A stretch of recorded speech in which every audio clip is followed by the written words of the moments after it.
ডিসেম্বরের প্রথম 20 দিনে দেশে 217 কোটি 21 লাখ ডলার দেশে পাঠিয়েছে প্রবাসীরা।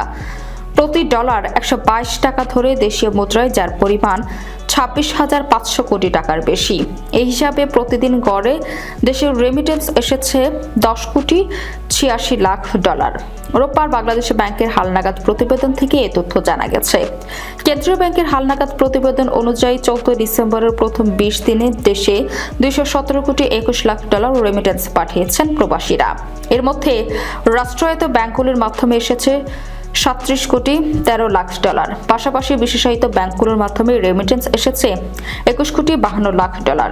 এছাড়া ডিসেম্বরের প্রথম 20 দিনে বেসরকারি ব্যাংকগুলোর মাধ্যমে 158 কোটি 13 লাখ ডলার পাঠিয়েছেন প্রবাসীরা। আর এই সময়ে বিদেশি খাতের ব্যাংকগুলোর মাধ্যমে দেশীয় রেমিটেন্স এসেছে 42 লাখ ডলার। এদিকে ডিসেম্বরের প্রথম 20 দিনেও 8টি ব্যাংকের মাধ্যমে দেশে কোনো রেমিটেন্স আসেনি। এর মধ্যে একটি বিশেষায়িত ব্যাংক ছাড়াও 2টি বেসরকারি ব্যাংক ও 5টি বিদেশি ব্যাংক রয়েছে। এই ব্যাংকগুলো হলো বিশেষায়িত খাতের রাজশাহী কৃষি উন্নয়ন ব্যাংক, বেসরকারি খাতের আইসিবি ইসলামী ব্যাংক, পদ্মা ব্যাংক পিএলসি, বিদেশি খাতের bank Alfalah, Habib bank, national bank of Pakistan, state of India ও উরি ব্যাংকের মাধ্যমে দেশে কোনো রেমিটেন্স পাঠায়নি প্রবাসীরা।